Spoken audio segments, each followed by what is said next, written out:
Ya, selamat siang ya.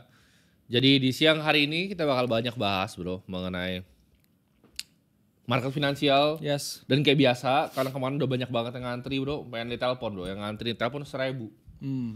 Kalau 1.000 kelarnya kapan? Ya kan, jadi kita paling ya suka-suka kita mau 3 ya, mau 5, mau 7, semut-mutnya aja ya. Yes. Kita ini apa namanya, kita atur. Nah, di siang hari ini, pertama kita mungkin bahas konflik dulu bro ya, secara geopolitik Iran dan Boleh. Israel. Kemarin kan sempat, kayaknya udah selesai bro, ceasefire sekarang. Karena dipaksa selesai kayaknya. Dipaksa selesai atau ini Apa panggung nggak sandiwara. pernah dimulai dari awal gitu? Karena menurut gua, ketika gua melihat itu kemarin, jadi kan kita ngomongin sebelum Donald Trump decide untuk serang kan. Tapi di saat Donald Trump decide untuk serang dan retaliasinya begitu, Yes. itu tuh kayak begini, mungkin Irannya bilang, nyowes lah, B2 bomber lu biar lu kelihatan keren kayak Top Gun gitu kan, lu Oke. bawa set Maverick. set. Set. Lu bom aja, ini tempat ini nggak guna nih, Yes. ini tempat kayak nggak ada orangnya, nggak ada ininya, karena masa sih nuclear facility yang katanya udah mau jadi, masa nggak ada casualty-nya bro, masa nol yang Iya. itu menurut gua aneh. Satu itu, dua, sinematik lah, itu Hollywood lah, jadi duar 3 tempat.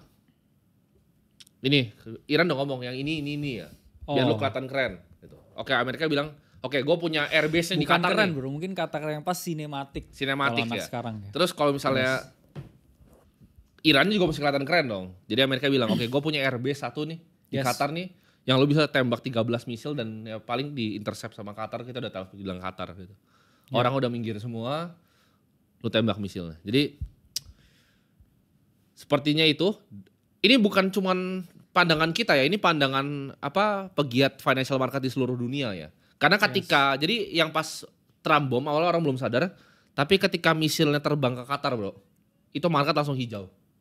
Jadi ketika misilnya itu di udara, market hijau. Udah ini Udah diprediksi orang-orang sama- di JP Morgan udah siap-siap ini. Orang-orang kan? JP Morgan sama Deutsche Bank udah kayak oke udah bye. masukin ordernya ngantri tuh. Ordernya udah ngantri. Iya. Mereka langsung kayak oke ini sandiwara langsung bye. Jadi Yes. ketika market hijau, artinya para pelaku pasar udah decide bahwa ya nggak ada. Dan biasanya Nothing pelaku happen. pasar paling bener loh, biasanya. Ya karena kan market Presidensial juga menang. nggak pernah salah dan kalau market salah ya balik ke aturan satu ya, nggak Betul. pernah salah lagi. Market itu tidak pernah salah. Jadi kalau kita lihat sekarang, mungkin kita boleh bahas dikit kali bro dari S&P 500 Oke. ya. Coba kita lihat. Oke ya, jadi menarik ya 2 Ya. minggu ini volatility karena kita kan udah ngomong juga ya di Instagram lah di Ya. story kita bilang kayak watch out dengan volatility, ada potensi yang ada fake out dan sekarang nothing much happen tapi kita pump into resistance dan apakah kita breakout atau enggak ya jawabannya kita tunggu juga ya nanti malam. Plus juga ya banyak yang mengantisipasi apakah ini akan jadi real breakout untuk SPX atau justru fake out karena Ya. price action dari SPX sendiri sangat suka bro. Kalau kita lihat ya time to time dia mengalami yang namanya fake breakout dan juga kembali mengalami penurunan. Ya. Itu pun juga sekarang sangat tergantung dengan Trump dan juga Powell juga ya. Kita ngomong masih malu-malu buat red cut dan Trump bilang juga loh kemarin kalau ini idiot ini Jerome Powell. Ya Trump yang bilang ya. Karena saya yakin ya Trump mendambakan ya segera dilakukan red cut dan kalau itu terjadi ya kita ngomong semua aset finansial itu akan kembali ya mengalami kenaikan karena minggu yang ini ya maksudnya this week setelah nggak ada ya berita perang justru stock market reboundnya lebih kenceng daripada yang lain Ya. ya dan terutama perusahaan-perusahaan teknologi juga mengalami yang namanya kenaikan yang cepat signifikan dan surprisingly ya like nothing happen sebenarnya. Ya. Dan gold juga mulai stagnan nih price actionnya sekarang. Nah, coba kita bisa lihat dari segi gold sendiri bro. Oke. Nah, kita bilang ya gold still ranging ya. Karena memang sebenarnya time to time gold itu selalu rally base rally terus price actionnya.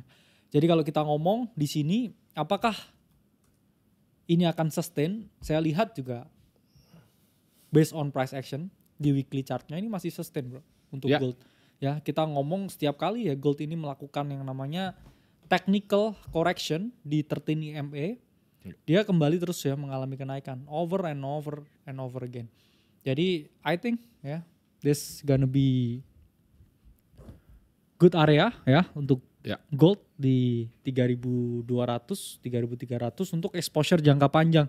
Karena banyak orang yang pesimis ya dengan gold, dalam artian orang ngomong telat nih ya beli gold, FOMO dan lain-lain. Teman harus paham ya bahwa ya banyak lah orang yang bilang kayak oh ini semua orang udah FOMO nih, dia bakal nurun signifikan ya. There is no time ya ever gold itu turun lebih dari 20% loh, setahun ya, Ya. sepanjang kita ngomong this entire decade ya, dekade yang panjang ini. Jadi ini emang aset ya, kita ngomong safe haven. Dan kalau ada orang yang ngomongin kesamaan dengan gold dan juga Bitcoin ya, banyak yang ngomong sama, tapi menurut saya beda karena Bitcoin price action wise itu seperti S&P 500 ya, dan tidak mengikuti gold sama sekali. Kalau kita bandingkan chartnya pun juga nggak sama. Jadi gold is still a safe haven asset I think. Untuk sekarang kita bisa melihat bahwa investasi itu, teman-teman mungkin masih banyak yang bingung ya, investasi itu di mana? Karena kemarin kan sempat kita bikin yang apa, tangga ternak uang itu. Ya kan? Yes. Banyak yang bingung, aset yang 10-15% itu apa? Gold itu salah satunya, Ya. S&P 500 salah satunya. Beberapa individual stock di US juga ada, ya kan, saham-saham yang kita sebut saham-saham compounder, ya. Secara historical Bitcoin juga bro, Bitcoin juga mengalahkan 10-15% hurdle rate exactly. kita. Cuman ya balik lagi, nggak semua ya porsinya kan harus diatur. Betul, tapi teman-teman harus bisa manage ya. Kira-kira porsinya teman-teman tuh investor yang agresif kah, konservatif kah, apakah moderat? Nah ini kemarin banyak yang nanya gitu kan. Kalau misalnya saya punya gaji UMR gitu kan, Ya. investasi gaji UMR tuh seperti apa? Jawabannya simple, UMR tuh investasi yang perlu dilakukan adalah investasi di skill dulu. Supaya nggak jadi UMR gitu. Tapi gimana UMR nih, kalian nggak mau peduli yang nggak bisa UMR. Lu kalau UMR, lu udah pasti orang paling bego pasti. Sorry to say. Ya. Lu pasti bego. Kenapa? Karena kalau lu pintar dikit gaji lu pasti nggak gaji UMR. Gitu. Yes. Nah bego sama pintarnya ini apa nih gapnya nih, skill gitu. Lu bisa pelajarin. Oh lu cuma tukang data entry. Oh coba belajar akuntansi dong gitu. Pelajari akuntansi. Ketika lu bisa akuntansi lu jadi akuntan. Gaji lu naik gitu. Jadi senior accountant lebih naik lagi bro. Karena gini, kalau udah belajar akuntansi nanti gajinya nggak diamputasi. Oh benar juga ya. Tapi kalau cuma clerical kayak data entry di Excel doang bro, kayak masukin data ya kan. Misalnya kerja di perusahaan sawit gitu kan, ada yang data entry, terus ada perusahaan skincare atau cat. Kayaknya harus hati-hati nih ngomongin sawit ya kayaknya. Karena Indo itu gini weh. Kayak tadi gue datang ke gedung ya kan. Gue bingung kok kagak ada resepsionnya. Yes. Satpam kagak ada. Pas gue naik anjrit gelap. Bener. Cuma kantor kita yang nyala. Satu gedungnya cuma kantor kita yang nyala. Yang masuk tuh cuma anak kita. Gue bingung. Ini apa ini kan gitu. Maksudnya banyak lah apa namanya tanggal merah di Indonesia. Tapi menurut gue terlalu banyak bro. Karena orang jadi males. Sama, saya juga tadi kayak udah turun kan, siap-siap. Terus saya selalu ini kalau sholat Jumat jalan dulu bro ke pinggir situ. Iya. Di parkiran gedung sebelah lah intinya. Iya. Terus tiba-tiba pas saya di inilah kok isinya parkirannya tinggal mobil itu gak ada yang sholat. Karena saya tanya satpamnya tanggal merah. Ya. Jadi nggak ada yang kesana. sholat Jumat pas tanggal merah. Terus saya lupa lah. Tanggal merah lagi perasaan gue merah juga kan. Merah juga. Bener. Jadi Indonesia itu simple. Kalian ini misalnya pengusaha nih, gimana cara naikin income? Coba deh hari ini lu buka aja kantor lu. Oh iya. Pasti lu jadi sedikit lebih kaya. Damn. Gitu. Jadi simple bro. Karena gini bro, ini mungkin fun fact ya dan juga thing to consider dan juga semua orang harus dengar sebenarnya kayak investasi tuh nggak ada ya sebenarnya. Setuju. In the long enough time frame, kamu beli apapun ngawur ya, asal nggak beli sampah itu pasti harganya naik. Ya, cuman scarce and desirable. Betul. Cuman kuncinya kan kamu harus punya duitnya dulu in the first place. Jadi kalau masih UMR ya dinaikin, kalau mau usaha ya ditingkatin outputnya. Terus kamu beli apapun lah, kamu beli kosan di Gading Serpong bisa naik. ya juga naik juga. Nah, in the long enough time frame kan. Yang Bro Kakak bilang itu benar karena gini, Warren Buffett yang bilang kebanyakan kekayaan di Amerika itu dibikin dari orang yang fokus satu bisnis. Dan kalau investasinya bener selalu boring loh. Oh ya, satu selalu boring, tapi Yes. kedua mereka bahkan banyak yang nggak perlu kayak kasarannya mikir tentang investasi. Ya. Karena ketika lu di tahap uang yang cukup, ya semua aset yang lu beli itu kemungkinan naik. Lu beli kos-kosan itu bisa naik, lu beli tanah itu naik, lu beli emas itu naik, lu beli saham misalnya bank besar itu naik, lu beli S&P 500 itu naik, semua yang lu beli itu jadi naik gitu. Tapi problemnya adalah kalau lu nggak punya income, lu nggak bisa investasi, lu nggak ngerti investasi ya udah kelar. Iya, Gitu. karena gini, kalau dari awal udah rumit, itu menurut saya bukan investasi yang benar. Betul. Investasi itu harus mudah, gampang diakses, gampang dipahami, Simple. simple. Karena kalau butuh kamu waktu yang lama buat kayak kamu mencerna, Betul. ya itu mungkin bukan investasi yang tepat. Betul. Jadi Indonesia itu negara yang simple ya. Satu, kebanyakan penduduknya itu kurang pintar. Yes. Kedua, kebanyakan hari libur. Jadi kalau lu kerja sedikit lebih keras dan otak lu sedikit lebih pintar, sedikit aja. Ya. Gua nggak minta kayak IQ lu 140, enggak. Sedikit aja, IQ lu 100 aja menurut gua. Iya. Di Indonesia tuh udah well off. Tapi banyak yang ngeklaim 150. Siapa bro? Kalau 150 itu tinggi sekali loh. Oh iya. Luar biasa tinggi sekali Iya. itu. Saya dengar ada cuplikan gitu. Oh. Ya biasa kan orang suka ngaku-ngaku IQ itu kalau dites di Mensa paling 88. Jadi Indonesia itu gampang kalau teman-teman mau kompetitif, mau thrive, mau cari. Tapi gini, banyak yang bilang, oke, kita show-nya ini nggak bantu yang UMR, ada yang bilang gitu. Ya. Bro. Satu, ya, yang nelpon tuh kalian. Kan lupa deh yang nontonin yang nelpon, gimana sih? Iya. Terus ada yang merasa kok, oh mereka tinggi banget gajinya. Mereka aja yang nelpon ngerasa kecil bro. Iya. Lu yang nelpon kita yang dimarahin kan. Iya. Lu Kan yang nelpon nelpon. kita yang diomelin nggak cater ke UMR.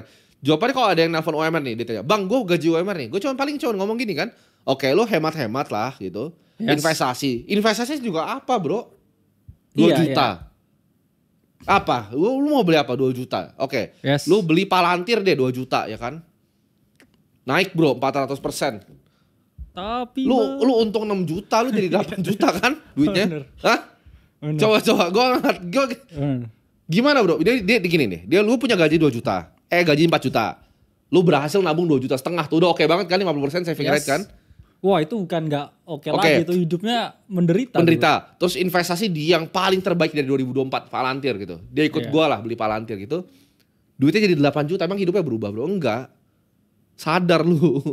Sedangkan kalau lu cuma naik gaji doang, itu lu dapat 5 juta terus bulan depan dapat 5 juta lagi. Ya Dia tapi kayak kan analisa. buat mau naik gaji kan harus ada stepnya kan. Kita ngomong skillnya harus meningkat. Betul. Karena memang di Indonesia itu, ya nggak di Indonesia ya, tapi di dunia itu menerapkan yang namanya meritokrasi. Bener. Lu oke lu dibayar. Betul. Ya. Dan semua orang punya kesempatan sama kok buat naik ya. Iya semua kesempatan sama betul. Semua kesempatannya sama, cuman nggak semua mau bro. Nggak semua tuh mau upgrade skillnya, upgrade diri mereka menjadi yang lebih baik. Dan I think semua orang punya kesempatan yang sama. Asal mereka bisa menilai diri mereka dengan benar ya. Kadang orang juga, kita ngomong banyak yang terlalu pede. Iya. Dia menganggap bahwa skillnya tuh terlalu tinggi daripada aslinya. Dan itu adalah hal yang sangat problem. Itu gimana tuh ketika ada disparity antara value diri aslinya dengan persepsi dari otaknya akan skillnya sendiri. Biasanya sih jadi SJW Jaksel kalau biasanya. Oh iya. Itu gimana itu bro? Mereka ngerasa pinter gitu dengan kopinya itu. Atau dengan merasa- baggy jeansnya itu. Merasa lucu biasanya. Biasa lucu kan padahal cuma badut gitu kan. Nah itu gimana Yes. tanggapan lu? Persepsi akan intelektualitas dirinya dan aktualisasi di dunia lapangannya nih berbeda nih bro. Ya karena kan saya memang terus terang manusia itu dilahirkan emang berbeda bro. Ya. Di satu keluarga yang sama aja juga ada yang lebih oke sebenarnya. Ya. Tapi ada juga yang kayak emang udah nggak bisa ketolong, Gak bisa ditolong ya. nggak bisa ditolong. Dan orang-orang yang nggak bisa ditolong itu selalu memiliki kecenderungan karena insecurity-nya yang tinggi, dia pengen punya orang yang sama berpikirnya seperti dia. Dan dia akan mengglorifikasi, ya kita ngomong kebodohan Ya. secara publik. Dia tuh suka diketawain. Tapi dan itu jester kan kalau zaman dulu kan. ya tapi mungkin Jadi kita nggak badut kan? tahu. Tapi mungkin kalau fetishnya begitu, Oh bisa mungkin aja. juga apa? Ya mungkin ya istrinya ya mungkin juga suka sama suami iya. badut juga Iya, gimana? mungkin. Fetishnya kan. Fetishnya badut gitu kan. Iya. Tapi kebanyakan orang begitu sih, hidup kalau misalnya nggak bring much value, mereka itu suka jadi bahan atensi. Karena mungkin nggak pernah diperhatikan dari kecil, hobinya cuma jadi badut. Jadi teman-teman, ini yang bahaya juga sebenarnya menurut gua di orang-orang yang bekerja ya. Mereka merasa kayak value dirinya itu tinggi. Mereka itu misalnya berhak mendapatkan sesuatu yang sebenarnya lu nggak berhak mendapatkan apa-apa. Kalau dites juga mungkin otak lu nggak ada. Ya ada lah, kecil paling. Kemarin bro, kemarin Di X-ray ada lah, kecil paling. Gue itu lagi ada makan. Yes. Gue nggak sebut lah di salah satu restoran. Ada satu orang kurang ajar bro. Kurang ajar datang. Gue nggak apa-apa ya. Kalau kalian mau minta foto tuh gue nggak masalah sama sekali. Tapi kalau gue lagi ngobrol sama orang, jangan diganggu terus langsung main duduk bro. Langsung main duduk kan. Dibilang saya bisa nggak kerja sama. Tapi nggak duduk di paha lu kan? Oh tapi. enggak. Hah? Gak se ekstrim Ntar orang tiba-tiba tahu tuh. Iya. Jangan. Jangan. Dia nggak main duduk di situ. Duduk sebelah gue lagi ngobrol. Dia bilang, gue bisa kerja gak sama lu? Oke, gue bilang boleh, coba. Oke, gue mau kerja sama lu. Karena gue udah bingung kan, mau gimana. Dulu dia duduk begitu. Masa gue usir keluar. Oke. Gue bilang, oke. Gue mau mempekerjakan lu kalau lu bisa jawab pertanyaan gue. Oke. Gue jawab pertanyaan simple. Berapa jendela di Jakarta? Pertanyaan gue. Dia coba kalian kalau ditanya gitu kan paling pasti bilang, oh ini pasti tidak ada jawaban. Memang tidak ada jawaban, yang gue juga nggak tahu jendela berapa. Tapi gue mau lihat struktur berpikirnya seperti apa. Coba nih, kita ngomong sama chat deh. Coba berapa jendela di Jakarta? Mulainya dari mana? Gitu kan. Iya. Streamer kata chat. Streamer kan bisa gitu kan. Chat. Ayo. Chat. Tahu nggak kalian cara jawabnya gimana? Nah lu bisa jawab itu, yuk kerja sama gue gitu. Tapi bang, lu lihat dulu populasi Jakarta ini, gue nggak tahu kira-kira mungkin 11 juta ya kan. Ya. Ini kalau gue nih, populasi Jakarta kira-kira 11 juta. Rumah tuh ada apa aja gitu. Ada residential, rumah, apartemen. Lu cari itu dari situ. Kira-kira residential tuh berapa? 5-10 jendela. Dari 11 juta itu mungkin satu household tuh 3 orang. Lu bisa kayak kira-kira kasih gua strukturnya. Tapi orang Indonesia tuh terlalu bodoh sih menurut gua negaranya ini. Ya, makanya satu libur mulu, orang-orang yang bodoh, terus yang merasa sok pintar tuh jadi badut akhirnya. Inilah 3 ini yang bikin negara ini hancur menurut gua. Nah, itu yang kita mau bikin dengan show ini gitu. Ya. Jadi itu yang kita mau bikin dengan show ini. Gimana caranya kita bisa elevasi kalian, uplift kalian. Tapi kalau kalian yang cuma UMR, lu seumur hidup, bahkan ada bro kemarin bro, bilang udah umur 35 UMR. Itu mah lu yang bego aja. Lu 35, skill lu kagak nambah mah lu. Ya. Ada yang bilang juga bro, dia nggak dapat kerjaan, job fair terus mau belajar investasi, itu gimana itu menurut lu tuh? ya Belum punya kerjaan terus mau investasi itu. gini ya, jangan datang ke job fair tapi Iya. dapetin jobnya nggak fair gitu kan. Iya. Karena banyak juga ya yang datang sana berantem bro jadinya. Iya. Itu kayak Iya malah ini. ada tempat cari kerja gitu Bener. kan. Ada yang bilang Lu nih. tuh kayak sama-sama kasihannya gitu kan. Bener. Ada yang bilang jangan kerendahin orang anjing, tapi lu emang rendah. Lu emang rendah gitu. Jadi nggak peduli gue. Ya.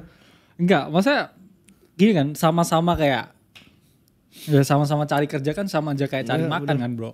Betul. Itu misalnya ada satu tempat makan tuh sama tonjok-tonjokan kan.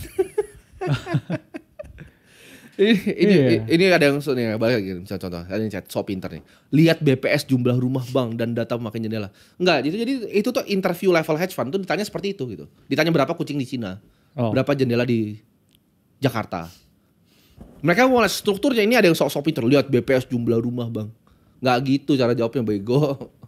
Makanya lu nggak akan pernah kerja sama gua. Karena struktur logikanya cacat gitu, ya. Ada yang bilang estimasi begini, nggak begitu. Itu nggak diminta jawaban aslinya. Itu pertanyaan yang tidak ada jawaban asli. Cuma mau lihat struktur logika cara berpikir. Nah, kita mungkin seru kali bro ya kita masuk ke pertanyaan pertama ya. Penelponnya ini ya. Iya, penelponnya nih. Ya, ini Ayo, telepon yang pertama. let's go. Let's go.